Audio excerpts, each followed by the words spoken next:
آمين آمين استجب دعانا ولا تخيب سيدي رجانا آمين آمين استجب دعانا ولا تخيب سيدي رجانا. Moga sekarang kita mulai pertemuan pada malam hari ini dengan membaca Al-Quran dalam rangka mudah-mudahan apa yang menjadi hajat kita dikabulkan oleh Allah Subhanahu wa taala. Mudah-mudahan Allah Subhanahu wa taala memberikan kesehatan jasmani rohani kepada kita dan keluarga kita. Semoga pula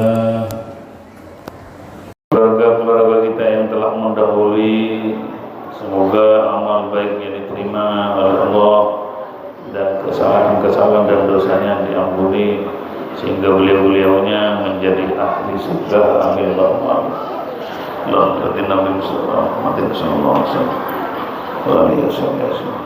Allahumma alladhina dhallu hadina sallallahu alaihi wasallam wa amdatina wa amdatina wa akhrana sayyidina وزواجه وذريته وقدره صلى الله عليه وسلم دار أبائنا وأمهاتنا وأجدادنا وجداتنا وأمامنا وأمهاتنا وأخواتنا. الفاتحة. أعوذ بالله من الشيطان الرجيم. بسم الله الرحمن الرحيم. الحمد لله رب العالمين الرحمن الرحيم مالك يوم الدين. إياك نعبد وإياك نستعين اهدنا الصراط المستقيم صراط الذين أنعمت عليهم غير المغضوب عليهم ولا الضالين. Bismillahirrahmanirrahim. Masuk ke hadis kedua dari bab,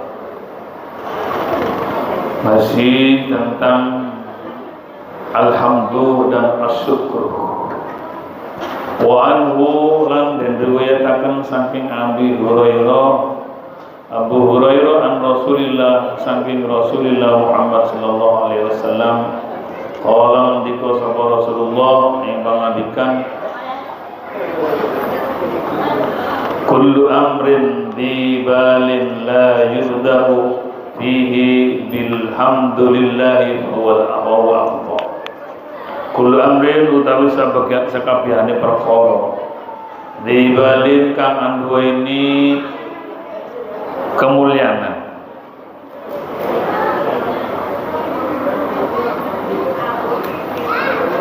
aisyah nin yuhtammu bihi syar'an sya'nun perkara yuhtammu bihi kang den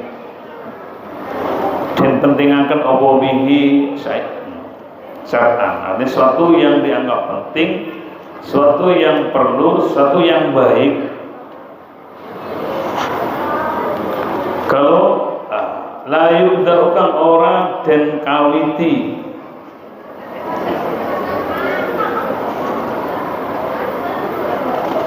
fihi ing dalam kul amrin dibalin bilhamdulillah kelawan dawu alhamdulillah, atau ada yang merangkan kelawan muji pangeran bahwa mau utawi kul amrin dibalin iku akto iku kurang barokai.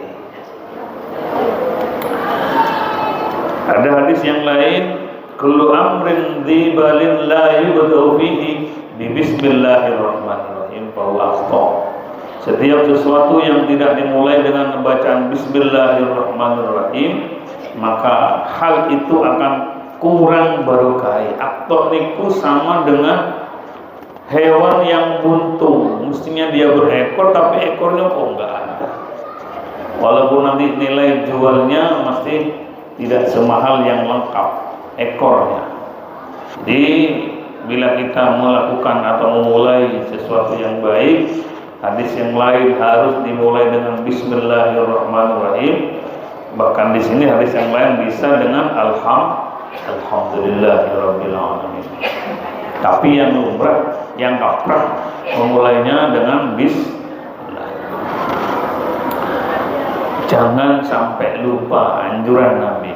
Apapun yang baik maka mesti dimulai dengan Bismillahirrahmanirrahim, dalam artian dikulinakno, dibiasakan.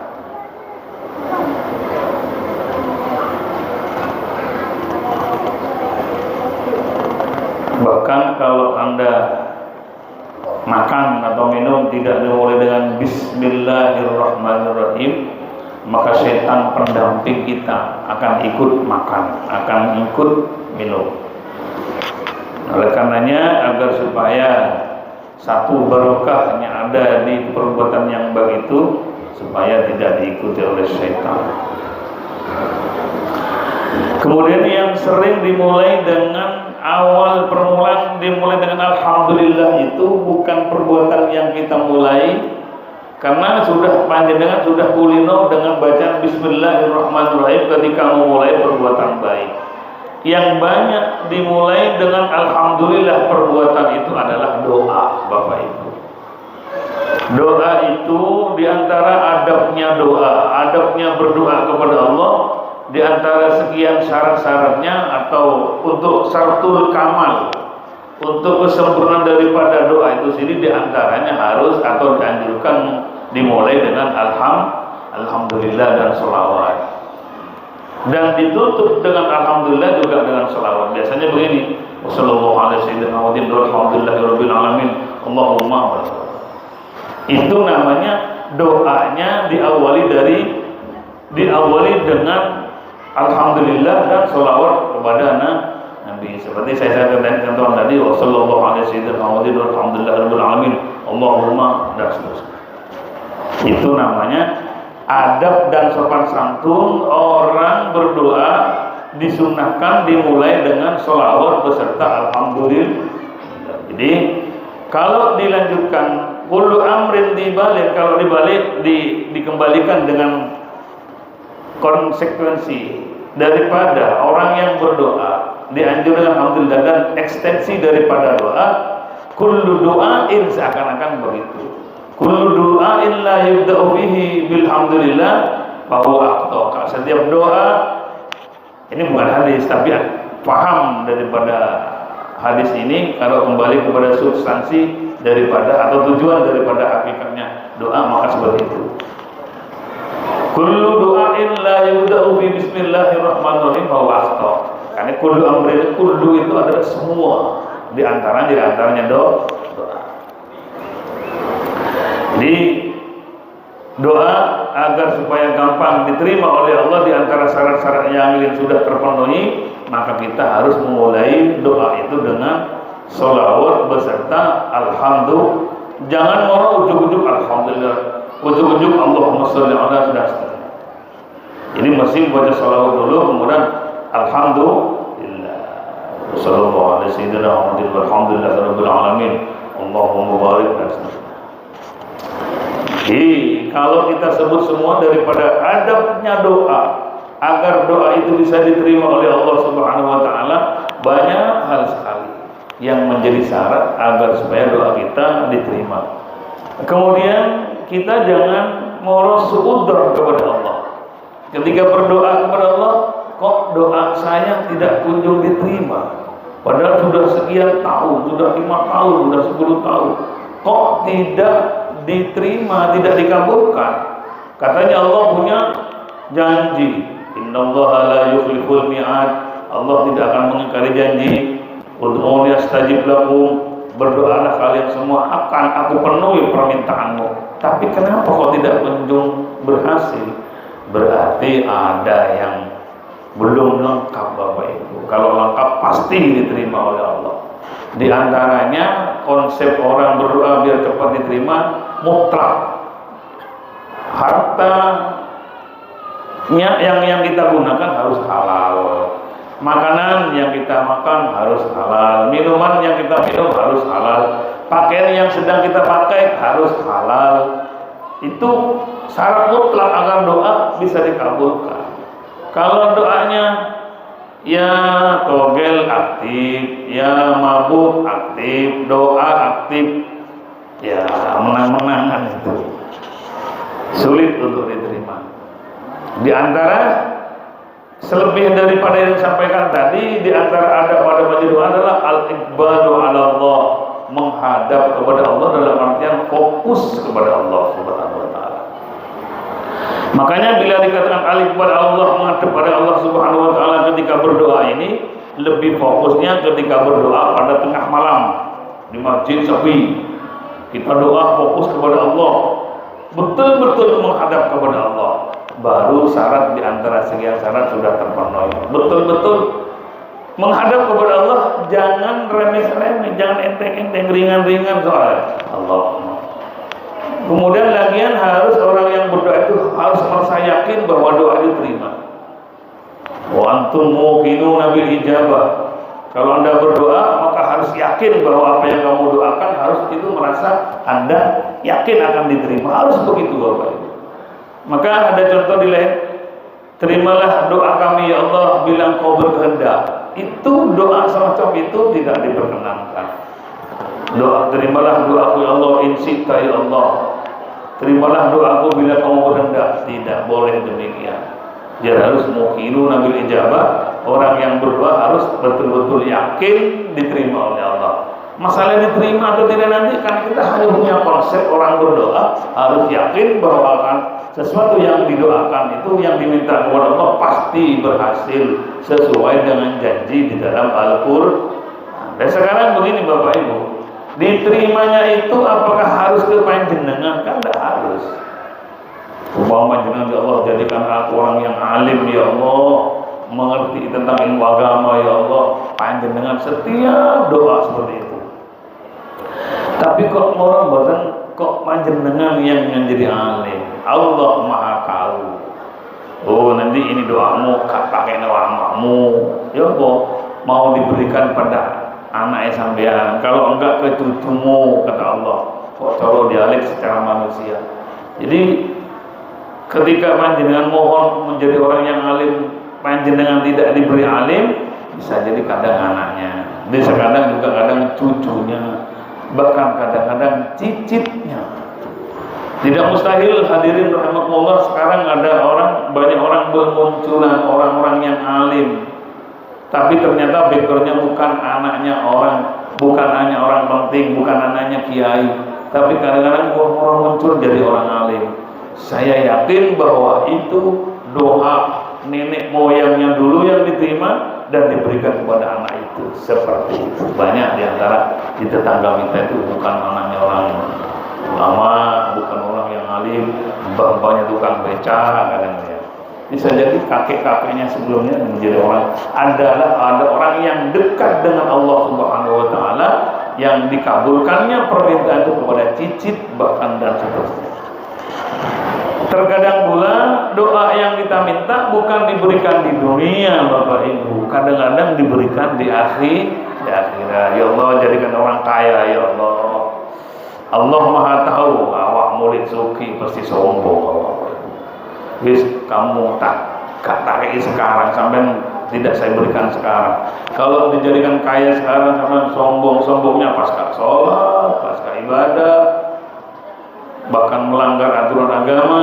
Allah Maha tahu, maka doa kita pasti akan diberikan ketika nanti kekayaan itu akan diberikan di surga. Terbukti panjenengan ahli ibadah, ahli sedekah, nanti balasannya melimpah daripada apa yang kita lakukan di dunia. Apalagi syukur-syukur panjenengan punya anak yang soleh-solehah, bisa mendoakan orang tuanya ketika nanti kita menghadap kepada Allah di alam kubur, sudah didoakan oleh anak-anak kita, cucu-cucu kita, sehingga kita terangkat dengan hal itu. Inna rajulan, hadis Nabi, inna rajulan la turfa'u darajatuhu fil jannah. Seorang laki-laki akan diangkat di hadapan Allah biduni ma yaqtadihi ma'amilahu, lebih dari sekedar apa yang telah dilakukan. Jadi ada seorang nanti di hadapan Allah, kata Rasulullah, ada orang yang diangkat oleh Allah derajatnya di surga jauh lebih dari sekedar apa yang telah dia lakukan. Amalnya cuma sekian, tapi balasannya kok derajatnya sangat tinggi sekali. Sampai dia sendiri kata Nabi, itu cerita Nabi. Anna hadza ya Allah, dari mana ini derajat yang aku dapat nih Allah? Allah menjawab, bistighfari waladika laka. Itu sebab doa anak-anakmu kepadamu. Kamu sudah meninggal, tapi anak-anakmu berdoa kepada dirimu, untuk dirimu, dan membaca istighfar dan beramal bersedekah untuk dirimu di alam kubur, sehingga engkau diangkat oleh Allah derajatnya lebih tinggi dari sekedar apa yang menjadi balasan amal yang pernah dilakukan. Bonus itu Pak. Kenapa? Anak kita pandai mendoakan. Ojo sawale Pak. Anak kita bukan mengirimkan doa, tapi mengirimkan siksaan. Bisakah orang hidup mengirimkan pahala? Ahli sunnah wal jamaah menyatakan bisa sampai kepada kita.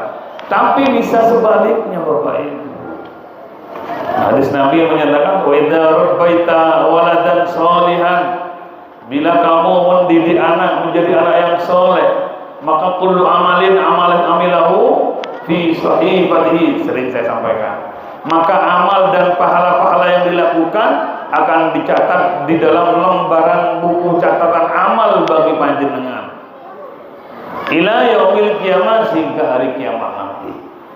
Jadi panjenengan rabbaita, mendidik anak-anak kita, kemudian setelah dididik mereka pandai ilmu agama dan dia pandai mendoakan orang tuanya yang sudah meninggal dunia, baca yasin, baca apa, sholawat, bersedekah, diperuntukkan untuk bapak-bapak saya, ibu-ibu saya.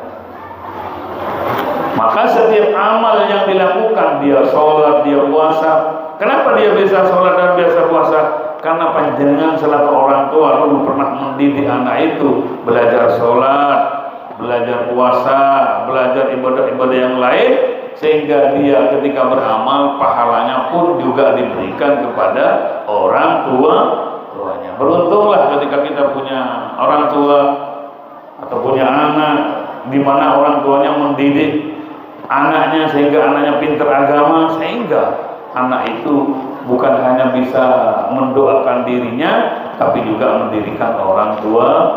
Amin Allahumma amin. Wa idza taraka jahilan, bila kita selaku orang tua membiarkan anaknya tidak mengerti tentang agama gara-gara panjenengan tinggalkan, tidak mendidik, sehingga dia karena tidak dididik, tidak tahu tentang ilmu agama, setiap kullu dzambin amilahu, setiap dosa yang dilakukan anak yang tidak dididik itu alaihi, dibebankan kepada orang tua yang tidak mau mendidik.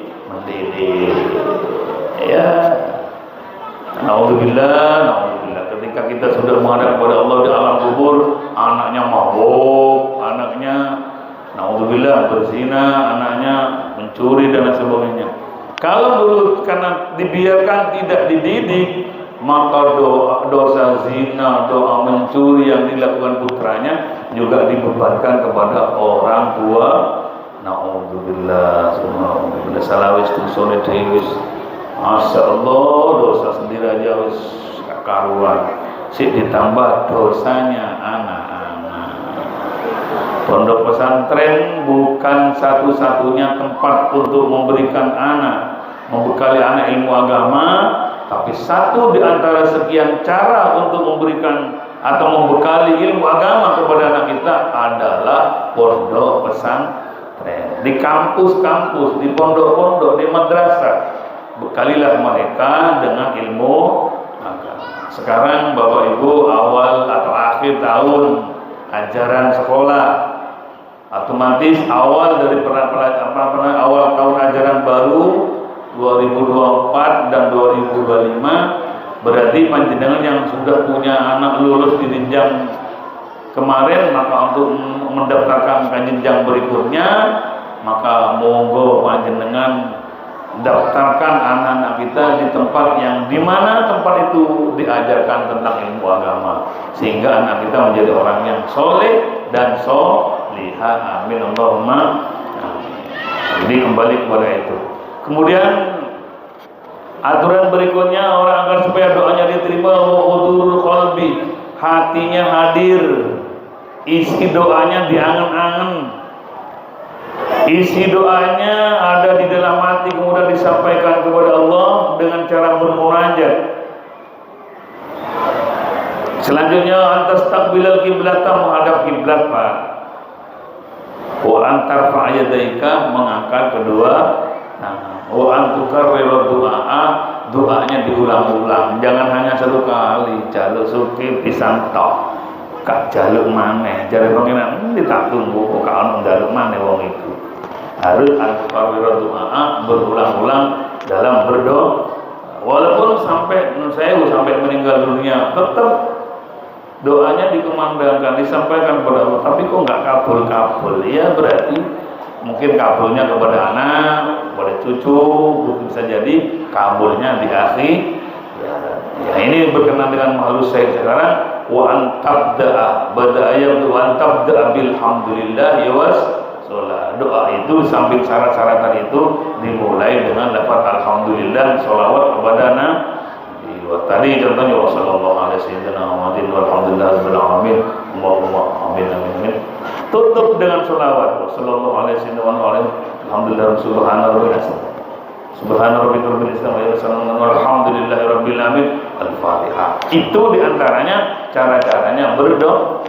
Diawali dengan alhamdulillah, diakhiri dengan alhamdulillah. Maka di sini hadis Nabi, kullu amrin di balil la yubda'u bihi bilhamdulillahi bahwa aqta. Perbuatan yang tidak dimulai dengan alhamdulillah, maka perbuatan itu akan menjadi perbuatan yang buntung, kurang barokah. Jadi tapi karena panjenengan sudah kulino setiap memulai perbuatan baik dengan basmalah pakai hadis yang lain, maka ini bisa difokuskan bahwa memulai doa itu harus dimulai dengan alhamdulillah plus sholawat kepada di subhana rabbika rabbil izzati amma yasifun wassalamu walhamdulillahi rabbil alamin. Al-Fatihah ditutup di muka dengan Fatihah, ditutup dimulai dengan sholawat dan alhamdulillah, diakhiri doa kita dengan alhamdulillah, baru insyaallah doanya diterima. Hadis yang ketiga dari bahwa Nabi Musa al-Asy'ari, diriwayatkan saking Abu Musa al-Asy'ari radhiyallahu anhu, mugi-mugi ridho Allah saking Nabi Musa. Anna Rasulullah sallallahu alaihi wasallam, saudara Rasulullah itu qala tau ngendika sapa Rasulullah. Abu Musa al-Asy'ari ini imam akidah kita karena beliau ya memang sahabat yang perjuangannya membela ahlul bait, termasuk Sayyidina Ali beserta keluarga ketika terjadi pergulatan antara dua kubu sesama muslimnya. Saat itu yang membentengi dan membela Sayyidina Ali beserta keluarga Rasul yang lain adalah Abu Musa al-Asy'ari. Lawannya adalah Muawiyah dan putranya yang namanya Yazid. Dan berkemelut sampai sekarang belum ada akhirnya. Abu Musa al-Asy'ari menyatakan qala idza mata, ing dalem nalikan seto sapa waladul abdi, putra lanangi atau putrane kawula. Qala Allah taala, moko ndika atau takon sapa Allah taala li malaikatihi, maring malaikatnya Allah. Ketika ada orang meninggal, anaknya seseorang, putranya panjenengan meninggal atau anaknya siapa yang meninggal, maka Allah tanya kepada malaikat. Tentunya malaikat yang juru pencabut nyawa. Tanya oleh Allah kepada malaikat, qabattum walad abdi, apakah kamu nyabut walad abdi ing ruhi ing nyawani atau ing anake kawula ingsun? Aqabattum ono to sira nyambut jabal atau nyambut sapa sira malaikat walad abdi ing anake kawula ingsun? Allah tanya. Fa yaquluna, malaikat menjawab, na'am, iya ya Rasul ya Allah. Wa yaquluna, maka malaikat bertanya menjawab, qabattum samrata fuadihi fayaqulu mukono le takon sapa Allah ing pangan pertanyaan qabattum ay aqabattum samrata fuadihi, apakah kamu telah mencabut buah hati daripada hambaku itu?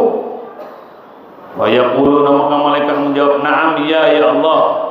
Fayaqulu, kemudian Allah bertanya lagi, madza qala abdi, setelah buah hatinya, setelah anaknya dicabut, apa yang diucapkan hamba itu? Panjenengan punya putra, putri, kesenang kesayangannya, ternyata dengan Allah dicabut nyawanya. Malaikat melaksanakan tugasnya mencabut nyawanya. Tanya oleh Allah, kamu mencabut anak wong itu tak? Iya ya Allah. Apakah kamu mencabut kekasih dari hamba itu? Iya ya Allah. Apa yang dikatakan ketika dicabut nyawa anaknya dan kekasihnya? Wa yaquluna, malaikat menjawab, hamidaka ya Allah, hamidah muji wong iku ya Allah ka ing panjenengan ya Allah. Wastarja'alan membaca innalillahi wa inna ilaihi raji'un ya Allah ketika dicabut kekasihnya, anaknya, anak kesayangannya. Apa yang diucapkan kata Allah? Para malaikat menjawab, dia ya Allah membaca alhamdulillah, padahal anak kesayangannya yang dicabut nyawanya oleh Allah, tapi dia bilang alhamdulillah. Wastarja'alan membaca innalillahi wa inna ilaihi raji'un. Wa yaqulullahu ta'ala, maka Allah menjawab, orang yang ketika dicabut anaknya enggak semaput. Orang biasanya kalau dicabutnya anak pas petang alam ini, kadang-kadang seakan-akan tidak menerima.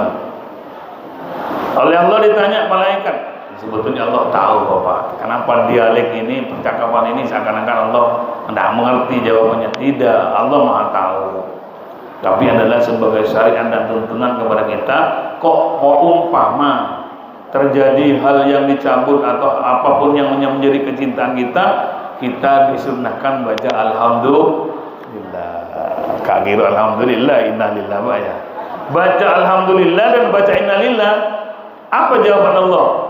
Ubnu li abdi baitan fil jannah, wahai malaikat, bangunkan gedung untuk hambaku yang ketika kena musibah baca alhamdulillah itu, baitan, sebuah gedung fil jannah di surga.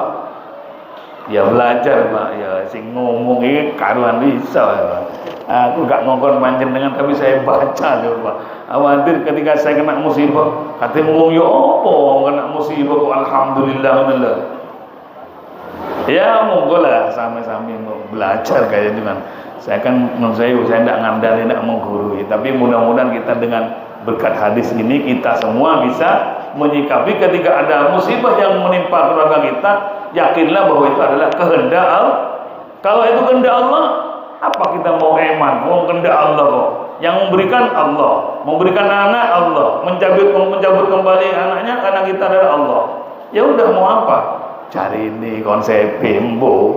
Nek wis kedadian dhewe ya apa? Ada cerita Bapak Ibu, teman saya itu anaknya kelas 5 meninggal. Lanang, Pak ganteng kelas 5 meninggal dunia. Bapak Espano. Teman-teman kita yang takziah, sing sabar Mas ya. Iya sampai gak ngelakoni dewi jari ini. Coba sampai ngelakoni dewi, anak kelas 5 meninggal. Pengen roh kok merah matanya. Anak pertama meninggal dunia. Pikir-pikir iya ya. Kira-kira kisah bisa enggak? Ya bisa enggak? Ya usahakan di gampangnya diwala-wali, kembalikan kepada Allah. Ingat lagi kehendakmu ya Allah. Seperti Nabi Ayub itu kan orang nabi yang paling sabar. Bukan berarti Nabi Muhammad tidak sabar. Tapi di antara ulama para nabi, para rasul yang sabar itu di antaranya Nabi Ayub itu kan digoda oleh setan. Kamu Ayub kok sampai kuatik khusus ada benang pangeran. Pertama hartanya dibakar oleh iblis. Akhirnya anaknya yang ada dibunuh semua oleh setan. Wahai Ayub, kamu kok bisa masih tetap khusyuk menghadap kepada Allah? Putra-putranya sudah dicabut, dibunuh semua. Apa bilang Nabi Ayub? Alhamdulillah. Dulu Allah kasih rezeki saya, sekarang diambil. Alhamdulillah, sudah tidak ada beban di akhirat. Anaknya, alhamdulillah, dulu Allah ngasih anak kepadanya sebagai amanah. Sekarang diambil oleh Allah, alhamdulillah amanah itu sudah tidak ada. Kalau kita bisa meniru Nabi Ayub, ya mudah-mudahan bisa aja. Janji Allah, orang yang ketika kena musibah bilangnya alhamdulillah, wastarji'a dan innalillah. Allah bilang kepada malaikat, ya Allah, wahai malaikatku, bangunkan untuk hambaku yang sabar tadi itu baitan fil jannah, gedung di surga. Ya bisa, bisa no. Sampai eling nang ngampel. Aja eling ke saya orang enggak. Ingin pada hadis Nabi, kata hadis Nabi, ketika kena musibah anaknya dipundut oleh Allah, termasuk mungkin ya ini bisa muwafaqahnya rezeki apa yang menjadi kesayangan kita diambil oleh Allah, ternyata setelah diambil kami misu. Kadang-kadang misu. Alhamdulillah, apa bilangnya? Alhamdulillah karena itu ada yang jelas titipan bagi saya. Anak saya diambil masa kecil. Alhamdulillah, berarti yang berkaitan dengan tanggung jawab dengan anak saya yang diambil oleh Allah sudah tidak ada. Alhamdulillah, wastarja'an dan membaca innalillahi wa inna ilaihi raji'un, tujuannya adalah mengembalikan kepada Allah. Innalillahi wa kita lillah punya Allah. Wa inna ilaihi dan kita kepada Allah kembali kepada innalillahi wa inna ilaihi raji'un. Bahwa kami dari Allah kembali kepada Allah. Berarti kita kan pasrah kepada Allah. Diberi dan kembali. Jika orang yang bersikap seperti itu, maka Allah bilang kepada malaikat, wahai malaikatku, bangunkan untuk dia yang sabar tadi itu loh. Sing sabar ya Allah ketika kena musibah, bilangnya alhamdulillah dan baca innalillahi wa inna ilaihi raji'un. Kok bahasa muturone ya, yang memberi Allah, yang mengambil Allah. Ya alhamdulillah. Berarti beban yang jelas berkurang beban apa yang menjadi beban dan tanggung jawab kepada kita. Tapi sulit. Orang mau panjang punya uang 10 juta hilang. Kalau 10 juta hilang nih, sampai hilang tengger-tengger ngambil. So, saya ngampe ya. Bukan istarja, bukan alhamdulillah. Datang ke Pak Dukun tak iya. Dukun. Namanya Pak Dukun, orang yang ireng kering, rambutnya berintik, sampai tolak-tolak so potong boku yo sing ireng rambut kriwul. Padahal udah jelas benar itu. Akhirnya nuduh, wis gak nyopo, wis waduh iki saya wis kehilangan turun. Itu namanya tandanya tidak terima ketika kena musibah datang ke bapak tukang tebak, sampai kena lambung. Ya non sewu, atos yang namanya lambung itu. Sampai datang sopon di karep ya. Dikira kena santet ya. Kena opo ya, kena penyakit itu sampai terima wae lah. Ya. Yang mudah-mudahan kita bisa mengamalkan yang semacam itu, tidak suudzon pada tetangga sebelah. Ya semua khairihi wa syarrihi minal Allah, sing elek ya gak elek api itu ke pangeran, tapi ngene iku angel, Pak. Angel. Tapi semoga dengan kajian-kajian dari hadis ini, barokahnya daripada hak kita, kemudian berkah daripada hadis Nabi, insya Allah kita bisa mengamalkan. Minimal kita punya cara. Ini loh Pak. Caranya bagaimana? Ketika kena musibah, ya bilanglah alhamdulillah dan bacalah innalil. Apa janjinya? Orang yang ketika kena musibah baca alhamdulillah dan innalillah, maka akan dibangunkan gedung di surga. Itu aja konsep namanya ini Pak. Kalau dulu saya pernah cerita Bapak Ibu, kiai saya itu dulu kalau tidak kena musibah sebulan, dia berarti pengiran lali nang aku, katanya beliau itu. Dalam apa ya? Dia aku gak kena musibah dalam bulan ini aku. Berarti pengiran ini lali nang aku balik. Lu jaluk dikena musibah. Karena musibah itu adalah ujian. Ketika kata ujian ada pada kita, ya ada dua, lulus naik derajatnya. Kalau enggak ya jomplang kan ya. Jadi ketika saya juga pernah cerita, ketika beliau sendiri dulu waktu di kelas, beliau cerita ketika kesandung watu sampai kukunya terkelupas. Apa bilang? Alhamdulillah aku disopo pangeran dari. Aku dihukum pangeran datang. Itu berarti orang ilmunya tasawufnya sudah tinggi, ketika kena musibah bilangnya alhamdulillah, disokong oleh pangeran dalam artian diuji.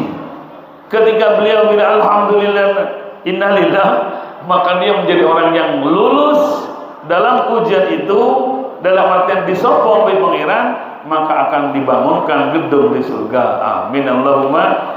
Artinya begini Bapak Ibu, kalau saya bilang memang sulit memang Pak. Oh, musibah bilang alhamdulillah sulit sekali. Artinya minimal kita punya konsep, punya aturan. Kalau kena musibah, kata Nabi, kongkol moco alhamdulillah dan innalil.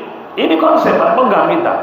Terima gak terima, mau cari hati kan bola-balik nanti kadang-kadang. Ya Allah, yang ke rumah sakit habis 10 juta ya, kok iso mati ya. Alhamdulillah aja ya. Alhamdulillah dan innalil. Konsep, aturan dari Nabi, cara dari Nabi ketika kita kena musibah, bilanglah alhamdulillah dan bilanglah innalil. Apa janji Allah melalui nabinya? Bangunkan gedung di surga untuk orang yang sabar seperti itu. Kalau dibalik, ketika Anda ingin punya surga yang dibangun oleh Allah, bersyukurlah ketika kena musibah. Wah, itu aja konsep itu.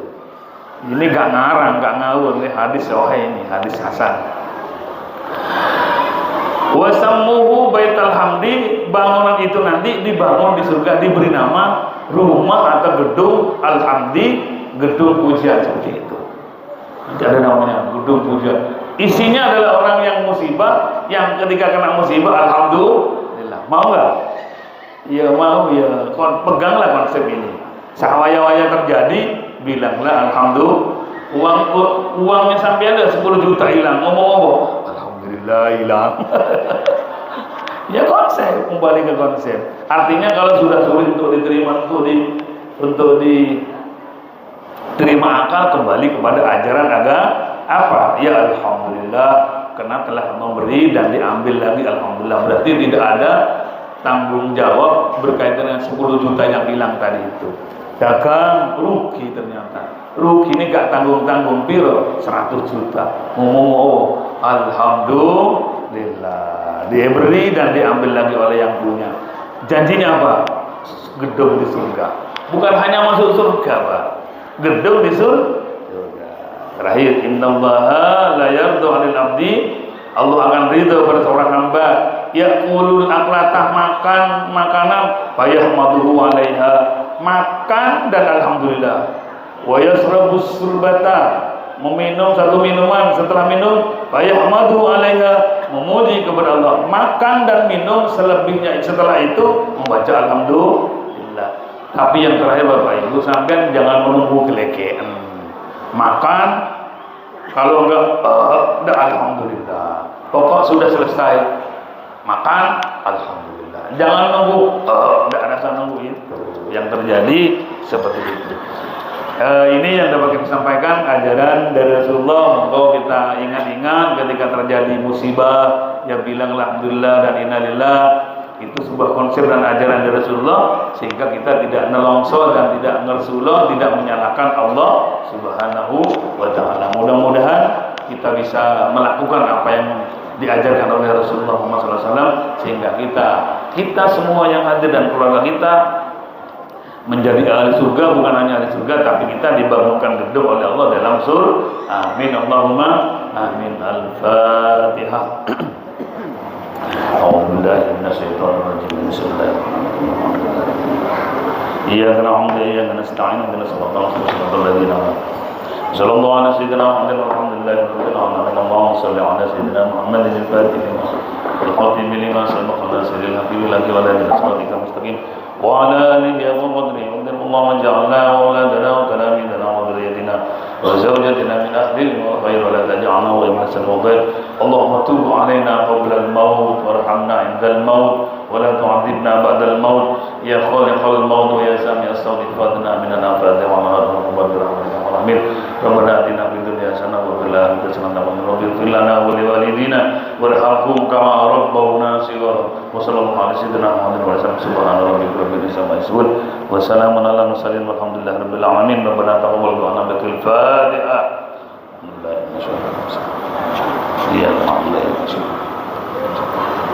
Assalamualaikum warahmatullahi wabarakatuh.